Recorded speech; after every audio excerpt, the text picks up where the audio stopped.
Hey, good afternoon, everyone out there. This is Jack from the Bolt Hole. Just want to do a quick little White Dwarf review. This is the May White Dwarf. It has a cool little Funko Pop thing happening because we all know Funkos are coming very soon for Space Marines. So let's see if we can get this out. Has a little bit of. There we go. So we got our little Funkos. Pretty neat. If you're a collector of Funkos, that's pretty cool. So May's White Dwarf, we got a bunch of rules coming up. But before we do anything, let's turn next month's White Dwarf happens. Next month's White Dwarf happens 21st of June. So there's a huge wait between now and the next White Dwarf. And it looks like it's going to be a Fire Slayer style. So let's blast this thing open. White Dwarf, followers of an Ed. Right, boom. Right, we'll just open this thing right up. So we have our contents. Got all kinds of stuff. So let's boom. Subscribe to White Dwarf. We got contact. We got Ask Grumbrindal. Got all kinds of fun stuff going on here. I love looking at the readers model section. There's some pretty beautiful models. I mean, just look at that. There you go. Look at that. I mean, it's just beautiful. Some beautiful models happening. Wow,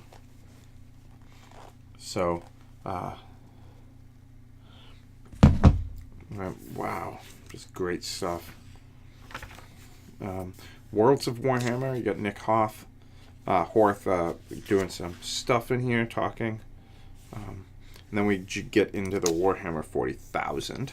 A giant picture of Chaos fighting some Necrons. We have Seb Pervet is talking about Abaddon. And then all the little details.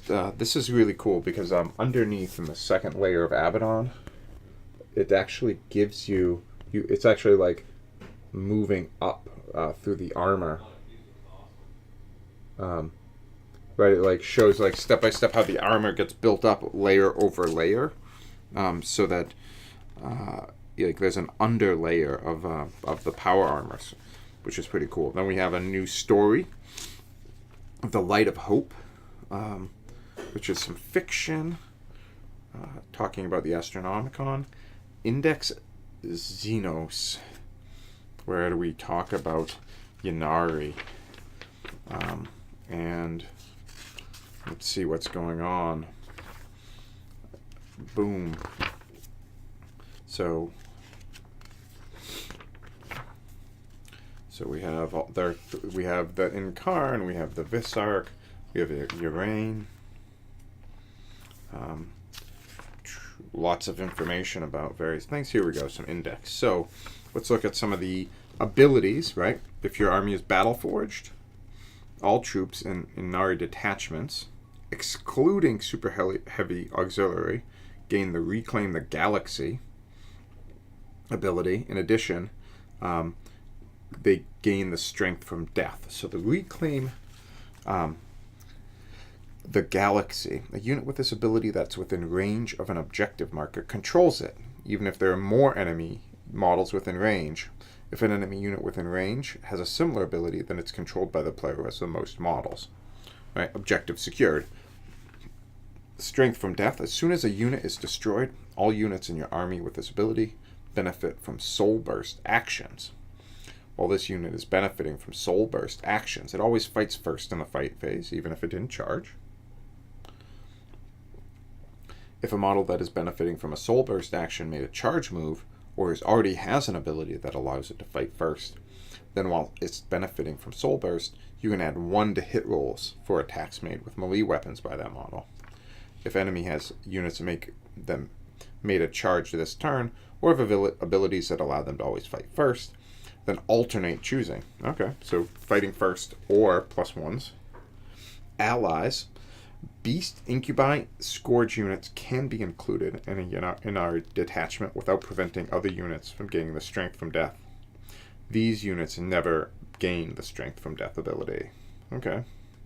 Then there are some rules about how to use Inari armies. Okay, so then we have rules for just the 3 models. And then we have a bunch of stratagems. Artifacts of Death. 1 extra relic for 1 command point, or 2 extra relics for 3. Whispering Spirits.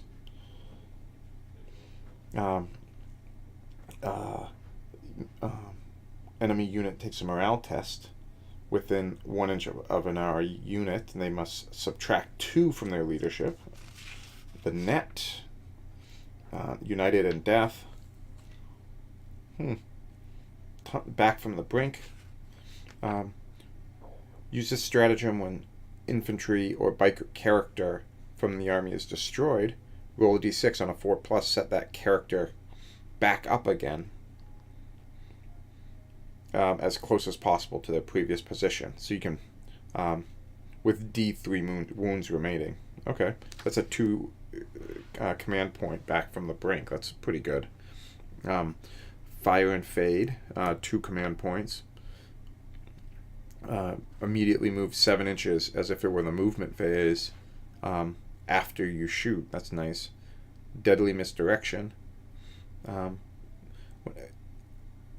So you can shoot, fall back, shoot, and charge with Deadly Misdirection, 2 command points. It's pretty crazy stuff. Webway Ambush. Warlord traits. The Revenant Discipline, Psychic. Okay. New Psychic power. So, oh, hey, Kaminsky. So look at, so that's a pretty interesting step, new Psychic powers. Then the relics and the objectives, and then the followers. So this is where you start mixing, Eldar and Dark Eldar units together, to make an army of the army of Eldar Dead. So pretty cool stuff. You have some painting tips and tricks. Pretty nice. Some beautiful, some more painting, and then we get into Kit Bashed, which is a Battle Forged Kit Bash. So Space Marine conversions, and so it looks like they're looking at converting up heroes of Primaris. Pretty cool stuff. Love seeing conversions back in White Dwarf. And just looks like there's Black Templar, Death Watch, an Intercessor, Iron Hawks, just Knights of Byzantinium, Primaris Wolflord, just like lots of cool stuff here. Just some really cool conversions. Some super cool conversions. Oh, they have a Blood Angels captain here. Wow, there's some pretty amazing conversions they've done here. So this, for me, my opinion, this is worth picking up just with the conversions, because you just don't see that. Black Templar's Ancient Battle Brother. Look at this conversion. They've made a Primaris holding the banner, like the old Black Templar artwork, some of the best right there. And then the next page, we get Matt Hudson talking, doing a little interview with just various things. Just lots of old-timey cool stuff. And then we get into Age of Sigmar. And now I know people have been talking about this online, but it looks like we're getting some new Age of Sigmar terrain in the form of in the form of some sort of pyramid-y type things. Beautiful. Does that? It does not come with any bonus stuff in this month. The White Dwarf. However, it does. This might interest you. I'm going to skip ahead because I know Kaminsky's here, but it has. I mean, so it always has an article called Glory Points about Warhammer Underworlds, but this particular issue also has some hostile player rules for Blackstone Fortress. So it gives you a few extra little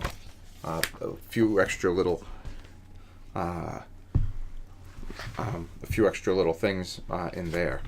So now we have. I'm looking at this.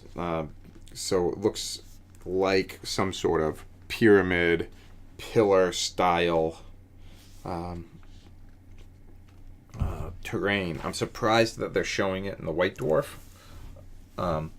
And I really am, because they typically aren't showing lots of unreleased stuff, but we'll see. And now we have, so rules of engagement, creation, design, evolution of the Warhammer Age of Sigmar. It's good stuff. So Realm of Shadow. Okay. So now this is cool because they're exploring the Realm of Shadow a little bit. We haven't heard a ton about the Realm of Shadow, so it's super cool that they are talking about it. Chasm of Mists, the Islands of Deceit, the Penumbral Portals, right? What lurks in the shadows? There are many pieces of artwork and battle tomes, the Warhammer Age of Sigmar core book and Malign Importance, that features the inhabitants of the Realm of Shadow. Daughters of Cain. Of course, not every inhabitant of Ulgu looks like this or wears this type of clothes, but the pale skin, dark leather, needle sharp, stiletto blades are common among the people of the Shadow Realms. Right? And then they give you some armies from the Realms of Shadows. Like they have this, they have crypt horrors and different groups that might be coming from the Realm of Shadow. Super cool, especially the trees. The Sylvaneth have always intrigued me, but it's on, I'm not sure if I'll ever collect them again. I bought into them when they first came out and I've sold them, but I would love to do an army of from the Realm of Shadows. I mean, think about the Spite Revenants and just how cool you could make them if they're from the Realm of Shadow. Like, so cool. And then different, conversions with, they've taken this orc shaman and given him like shadowy shadow stuff. Looks super cool. I mean,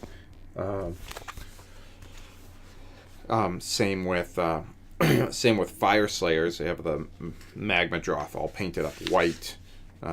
Just cool stuff. And then, and even the Endless Spells, they've kind of twisted and warped them into shadowy, creepiness. Awesome. Really cool. And then Temples of the Shadow Realm. So we've seen these temples, which is interesting because we've not seen these temples before. So definitely coming out as scenery, which will be great because Age of Sigmar definitely needs some. And then we have a little short story, The Curse Cold Grudge, which is super cool. And then The Cold Face of Cain. It looks like we have a battle report deep in the caverns of Abysmal Silence. Lies one of Sigmar's storm vaults, a prison to the once fabled face of Cain. To the daughters of Cain, it's a relic of immense powers. To the Fire Slayers, it's a blasphemous idol wrought of precious gold that must be recovered. So, super cool theme for the armies. And they're fighting on this new terrain with this battle plan called the Shrouded Storm Vault. And then they have Wild Troggoth rules. If all players agree beforehand, the rules for Wild Troggoths can be used in Age of Sigmar battle plan after armies have been set up but before the first battlegrounds begin. They alternate taking turns to set up a Troggoth unit on the battlefield they're not part of the player's armies and are referred to as wild. They have primal instincts. Oh, that's so lots of rules for this cool behavior. Then we get into the armies, and then the battlefield. Beautiful. It's just beautiful. And then so wild Troggoths are just running around. Marathi. Oh, wow. And then we get into glory points. So fun fact is we on June 2nd are doing a Warhammer Underworlds tournament here. Organized play packs are talking about now, and then back to Blackstone Fortress. Yeah, Blackstone Fortress.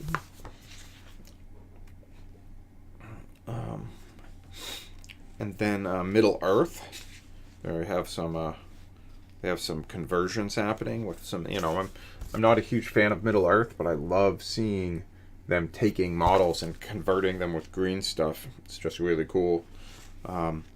And just conversions in general to give you more ideas. And now this is interesting to me. Necromunda, Arbitrator stuff.